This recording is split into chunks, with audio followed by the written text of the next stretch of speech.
Well, hello everyone. Welcome to another edition of wDMoss Live. I'm honored to have a special guest with me today. He is the Grammy-nominated singer, songwriter, producer, and philanthropist. Capital P. The one and only Alvin Garrett. Garrett, welcome. Thank you for allowing me to do this interview with you, man. I really appreciate your time, your energy, your talent, all that. It's an honor to be here, my brother D, coming from the South. You know, my brother up north, up top. It's good to talk to you, man. I'm excited about getting into it with you today.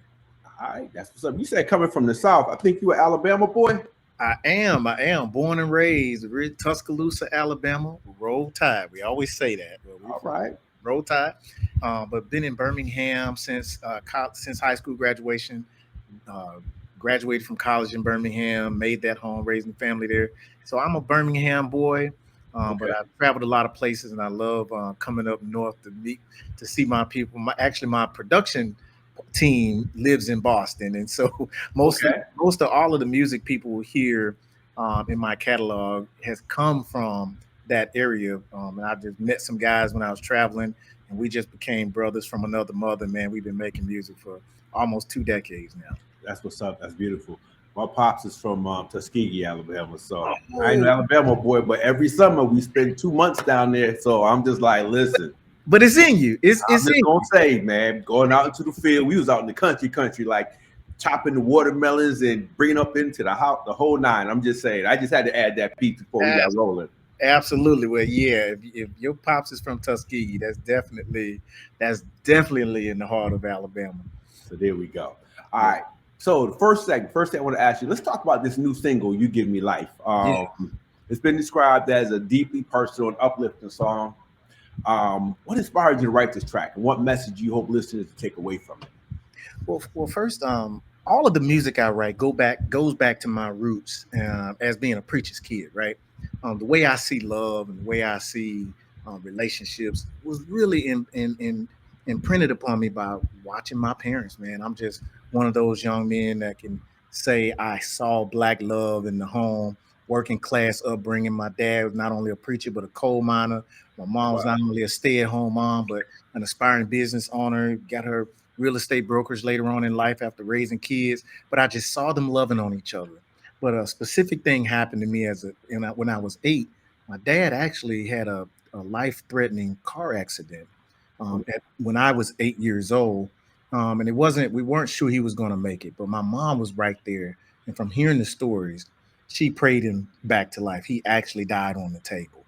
And so just going through, being a young man, not knowing if my father would come home again, after he's always there, but learning how strong my mom's love was for praying him through that and keeping the family together. That's just in my spirit. And so when people hearing this song, just know that life experience comes out in the passion you hear, and that love actually can inspire you. It can give your dreams life. It can give you life. It can give your hopes life, and relationships. We should give each other life. And so that's what this song is all about. In the purity of it is just, hey, your love brings me alive, and I'm not just existing, I'm dreaming. That's a beautiful thing. Preacher's kid.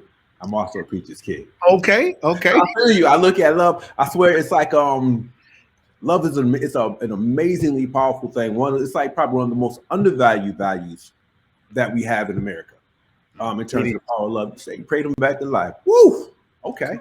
Man, you got goosebumps, man. You can't do that to me. We just started the interview. Hey, yeah, man. You just nailed it. Love is one of the most undervalued values in America at this point in time. You're so absolutely right. Just to echo off that, I was talking to someone actually from a different race, and I was saying, I don't care what religion, race, background you're from.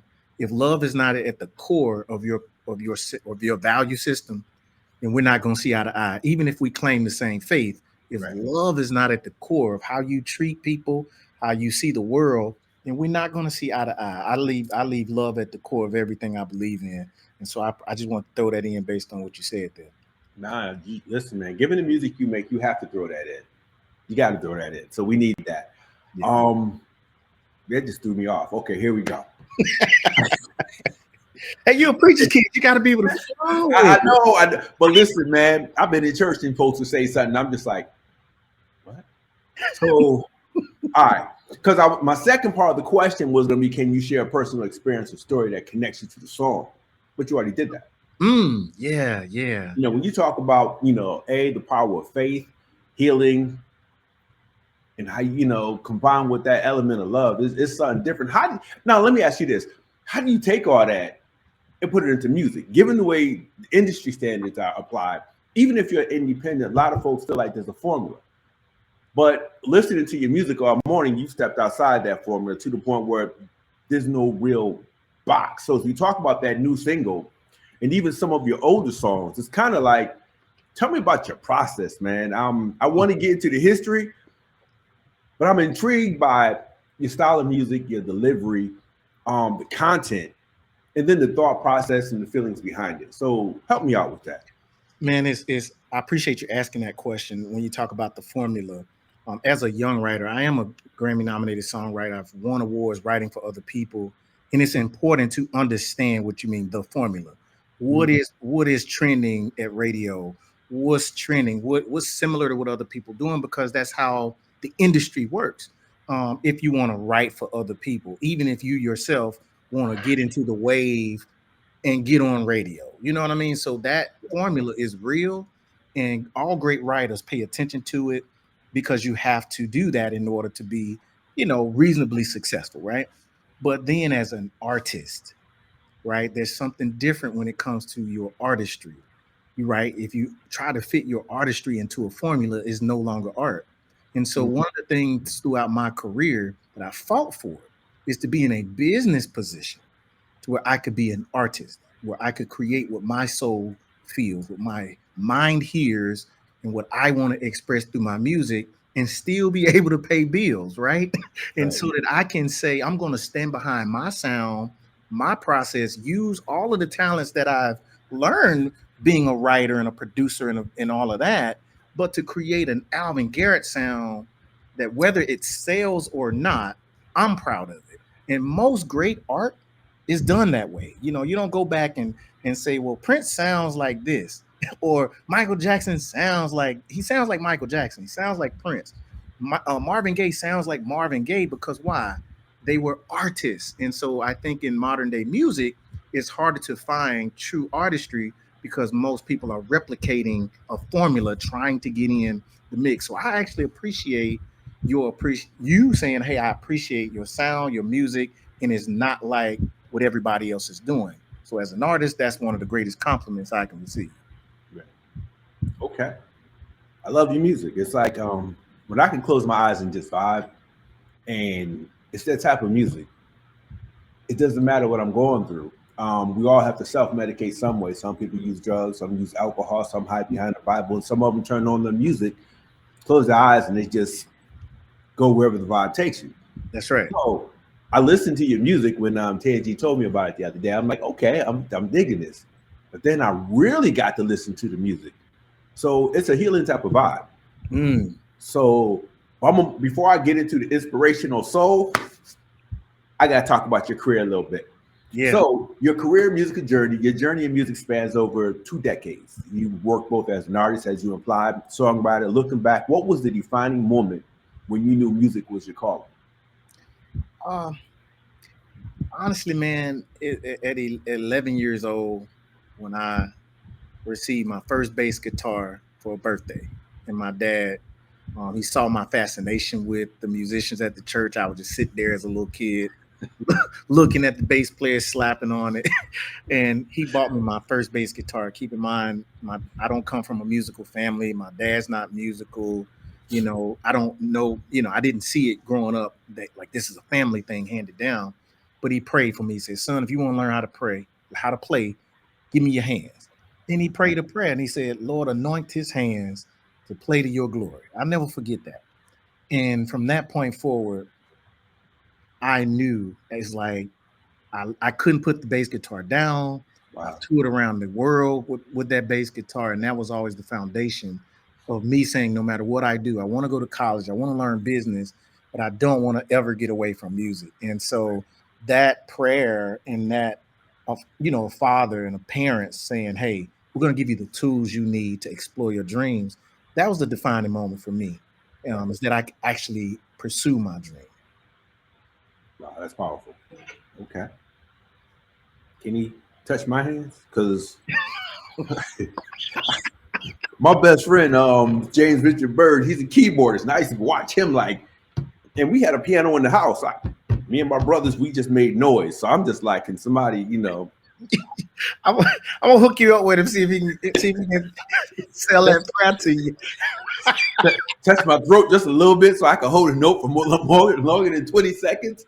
I'm just saying, it's just sidebar. We'll get back to that off the air. Exactly. Here we go. The 2019 album, The Hill, stood for hope, inspiration, love, loss. How do these themes continue to influence your music today? Man, that is my core. I say my core personality model. That's my everything that drives me.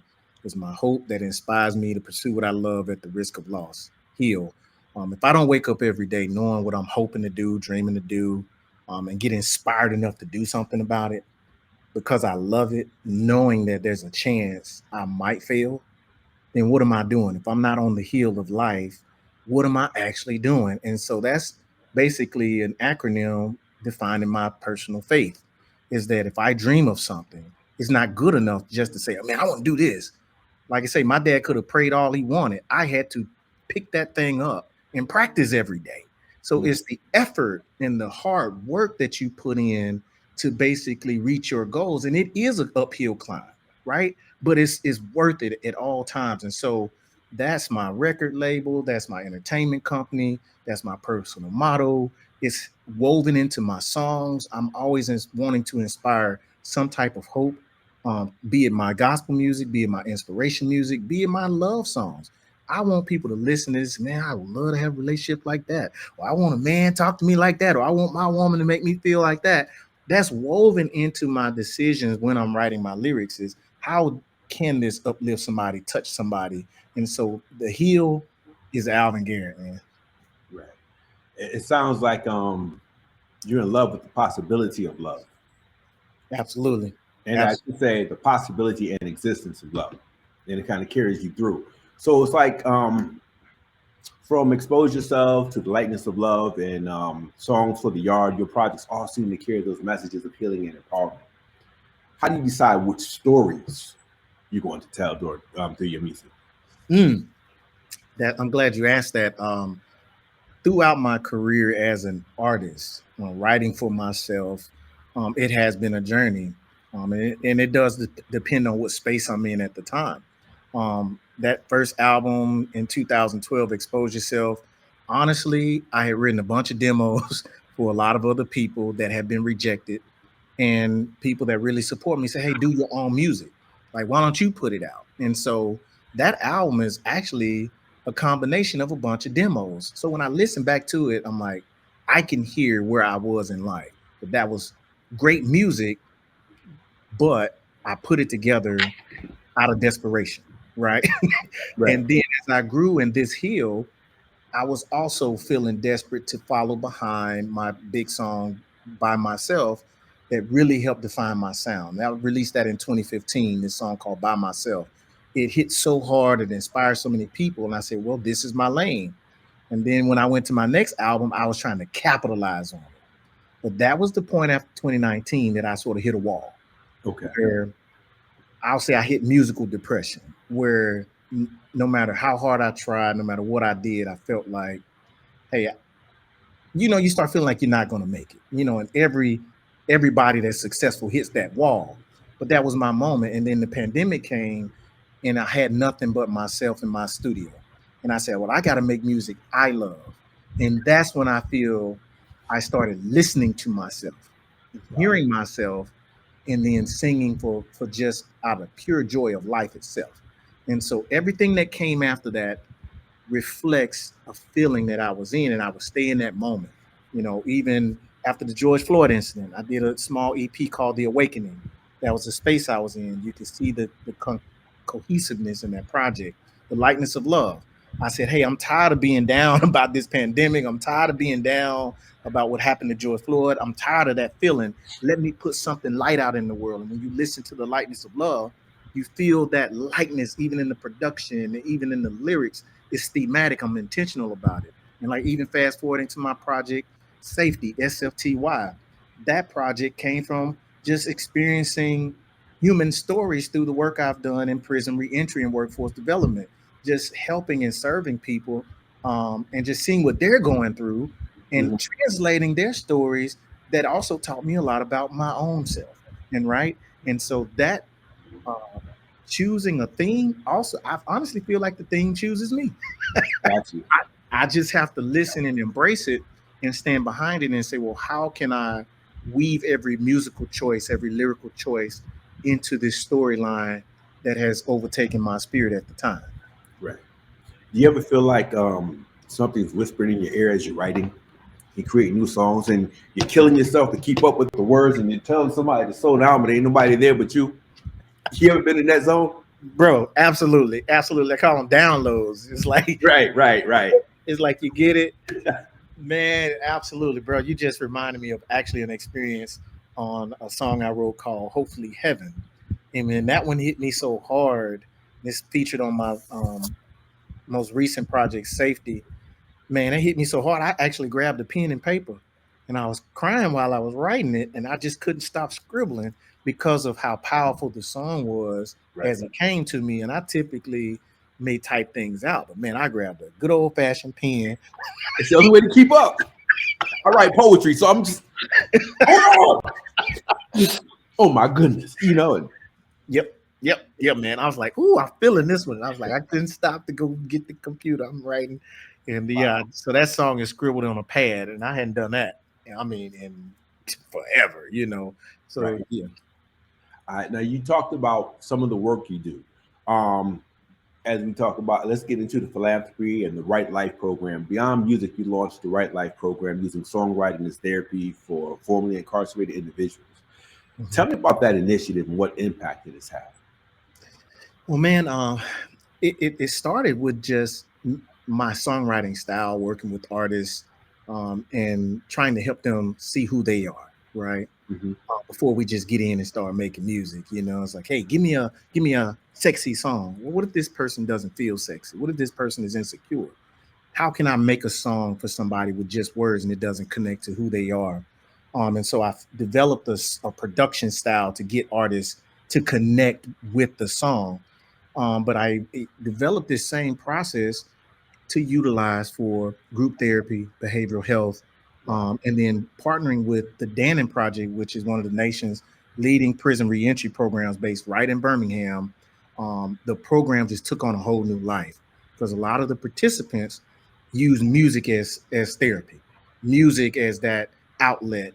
A lot of the participants are rappers, aspiring to be in the music industry because a lot of people who come from at-risk background, they honestly have limited options in their mind, right?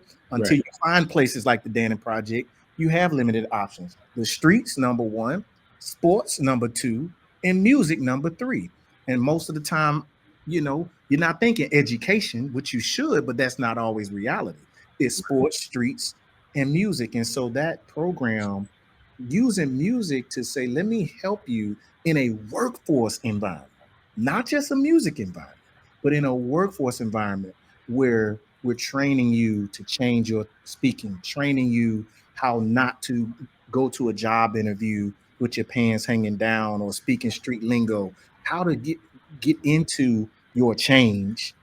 Same way we wouldn't freestyle a song just only based on our traumatic experiences, but if we want to share our story, we would write that song, right? And so just using the songwriting process, it helps to teach the participants the life writing process. How do I live my life intentionally as opposed to making impulsive decisions that I think about once I'm incarcerated?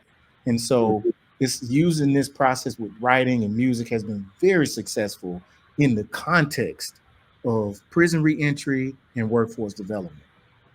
Wow, that's dope. Okay.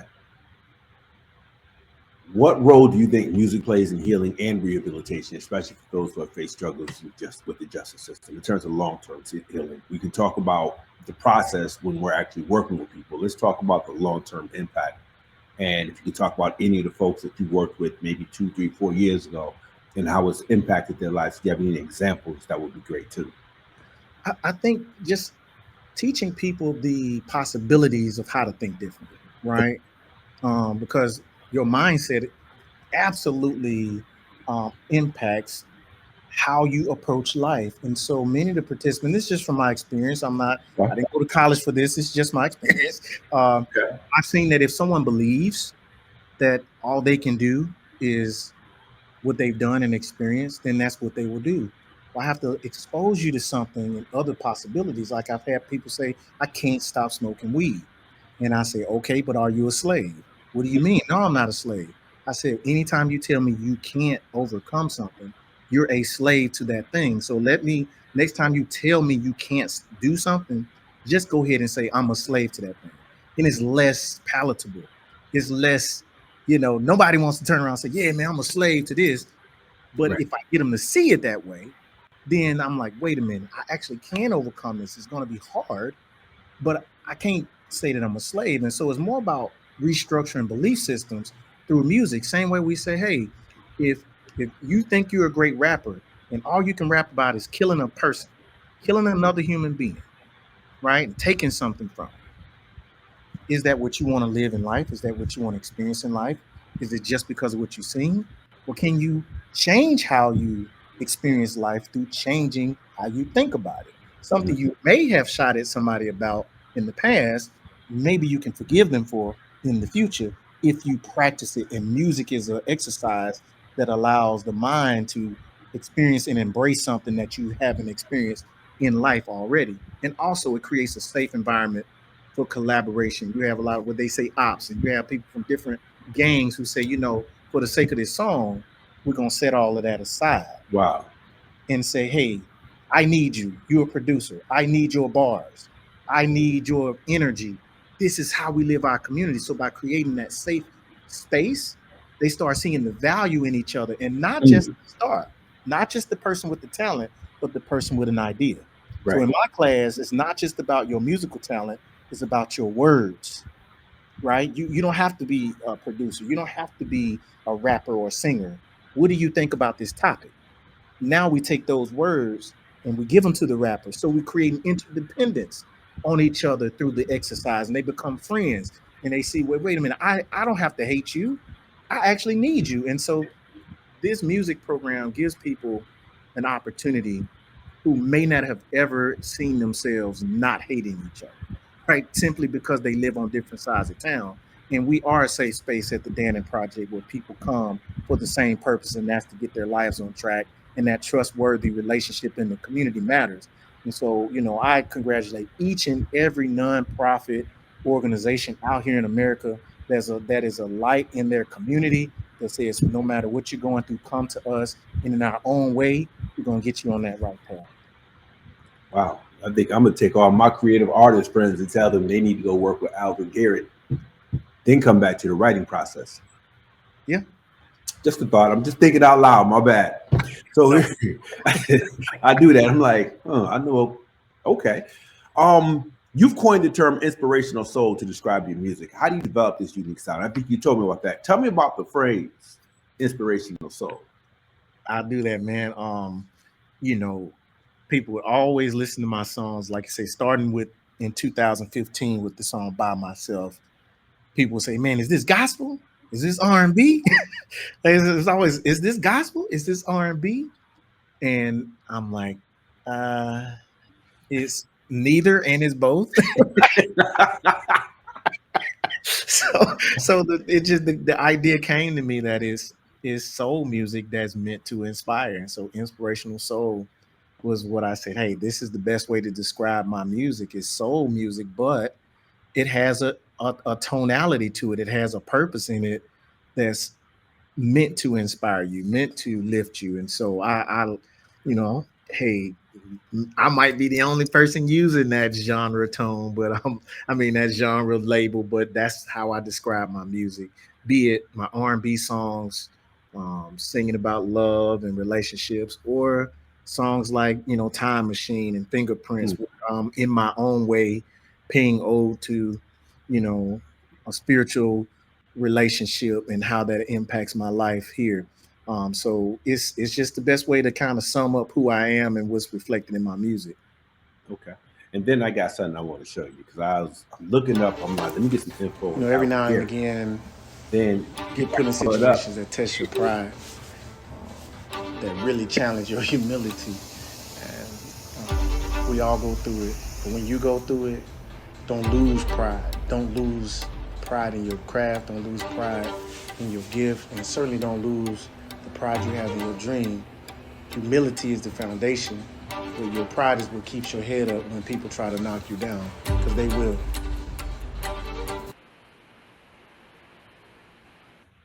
Mm. Wow.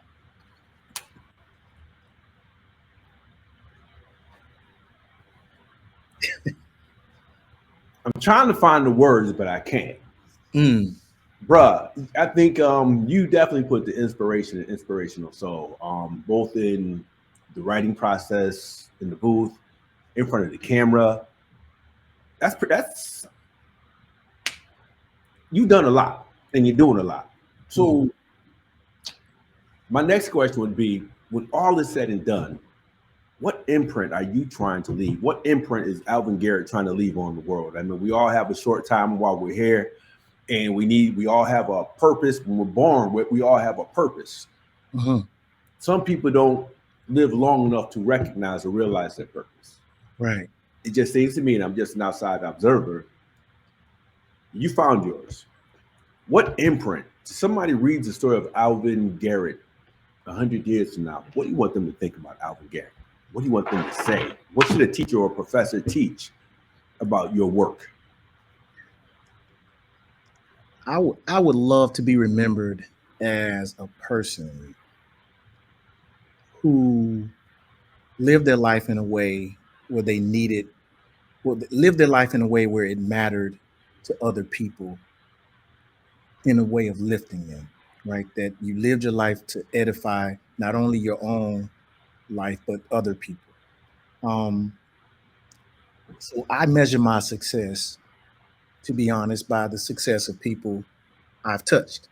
I have young men right now who have jobs, who they're moving forward in their life, and they say, "Hey, Mr. Garrett, is because of you that I XYZ." That may not be a story that makes it to the news, but it's a story that's written in my legacy, right?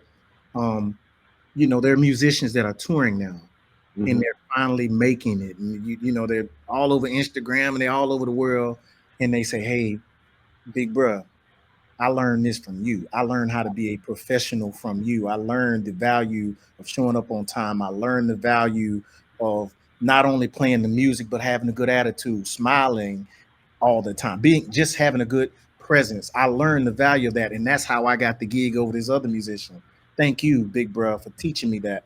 So that person might be a father. That person may have a family. So as a business person, as a person that is creating opportunities for other people, how does this help you live your life better? And in those circles, when I'm gone, I want them to say, "Hey, you got this nice house because there was this guy named Alvin Garrett who talked to me when I was 20 years ago. He talked to me and told me not to do XYZ. You didn't even know Daddy was in jail, did you?" "No, Daddy." Well, I talk a lot different because I had this guy stop me and tell me I'm better than what I was. You see what I'm saying? Yeah. To me, those are the true stories that last forever, and that's in the hearts of the people you touch. If I'm afforded the opportunity, because I'm not in control of my own destiny, to become massively famous, then that's fine. I still desire the same thing, which is to use my influence to empower and uplift people. That'll never change. Gotcha. Wow. All right. I'm almost done. I promise. I ain't gonna keep you here all day. I could probably, I was I can go back and forth with you for about 2 hours because I'm just like, this man, he's dope. Okay. Um, Going back to the singer with, you give me life out now. What's next for you? any upcoming tours, collaborations, new projects on the horizon. And then I'm going to throw one piece of salt that I'm looking forward to on April 4th or the 5th. 5th, yeah. April 5th. Talk about that tribute to Al Green. Oh, yeah, absolutely. So I need to hear about that. Go ahead. I'm going to take you down the line. So this You Give Me Life single is the lead single from a new project that'll be coming out later this spring. It's called Talk to Her Like This. And it is a truly R&B record where if you're a fella and you want to talk to the ladies and you ain't quite as smooth as me, you can just pull out this album and let this album talk for you, you know. Because back in the days when R&B, the way I used to love it, it used to speak for you. It would be a line, it would be a song that you could play and say, hey, girl, what he said, what she said. And R&B should be that surrogate voice and mean something in relationships, not just the trauma of what people are going through, but the aspirations of what people want to be when they think about love. And so it's that kind of R&B record where it's just, you want to play it when you with somebody. How about that? Right? But it's tasteful. It's not quote unquote sex music. It is love music. And so I'm really excited about that album, Talk to Her Like This. And on April 5th, be doing a show called Songs in the Key of AG, right? Songs in the Key of AG. My initials, AG, Alvin Garrett. Al Green, my man, AG. And it's so funny, a lot of people hear my music and they say, man, you kind of remind me of Al Green. So this is sort of a show where I'm paying tribute to both AGs, right?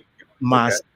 And to the great Al Green, but more so to the feeling you get when you listen to both of our music. So it'll be blended. It's not like a traditional tribute show where you just singing somebody's music and it's exactly how they do it.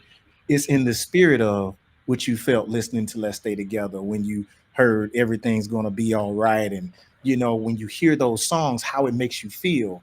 Well, it's going to be a night of songs in the key of AG. Now, I'm trying to be there.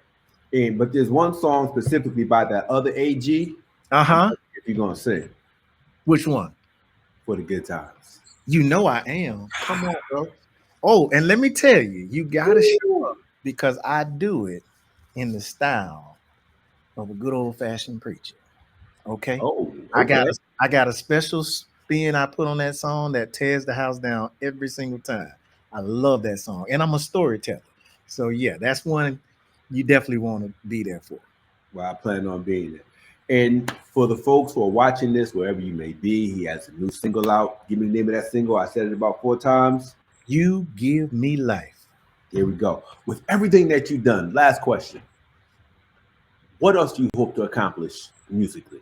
With all that you've done, from the first time you touched that bass to everything that you've done, what's left?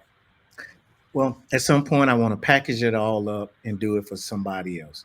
I want to be for some other artist, some other writer, some other musician, what took me so long to find, which is somebody that believes in me, right? Just be that opportunity. It's one thing for people to believe in you, but it's another thing for people to put resources behind that belief. And so I'm thankful for the few people that have come along in my life who said, not only do I believe in you, I'm going to open up doors for you. And so one day I want to be able to package it all up and find some person who's just only lacking resources. And maybe I can be that resource to help that person take their artistry to the next level. So as an executive producer one day, not just producing my own music, but maybe helping somebody else have a successful career. That's the next phase of what I would like to do. Okay. And how can fans continue to support you? For those who are fans of your work, for those who will be reintroduced to your work, for those who will be introduced for the first time, how can they support you and stay connected with Alvin Garrett? Let's go to alvingarrett.com. Let's sign up on that email newsletter. That links you to all of my social media, which is at the Alvin Garrett. So if you're going straight to social media, that's the Alvin Garrett, and go to YouTube and look up Alvin Garrett and get to see me on these nice videos. Got a really nice video out right now for You Give Me Life, but always start at that website to get the most content. So please make sure you go there, get the content, go to your favorite streaming site, I'm telling you, once you turn it on, leave it on. I hope you don't have a lot of work to accomplish for today, because you're going to sit there finding yourself. For the older folks, if you remember listening to Float On by the Floaters back in the day, or I can name about 30 songs that just kind of took you away. Not trying to gloss you up. I'm simply saying that's what it did for me. I turned it on and couldn't turn it off. So with that being said, it's been an absolute pleasure having you, your music, your message, your vision. Absolutely inspiring. And I just want to thank you for sharing your time. Appreciate it. Thank you for giving me the opportunity to speak, and thank you for sharing your experience with the music. And hopefully everybody else that's listening and watching will go do the same and just visit any of those streaming platforms, pull up Alvin Garrett and go on that ride, man. So thank you so much. All right. And to everyone watching, make sure you check out You Give Me Life, available now on all streaming platforms. Follow Alvin on social media at the Alvin Garrett, and visit www.alvingarrett.com for more updates. This is wDMoss. It's the last page, y'all. Enjoy the music. Alvin, thank you so much, man. Thank you, man.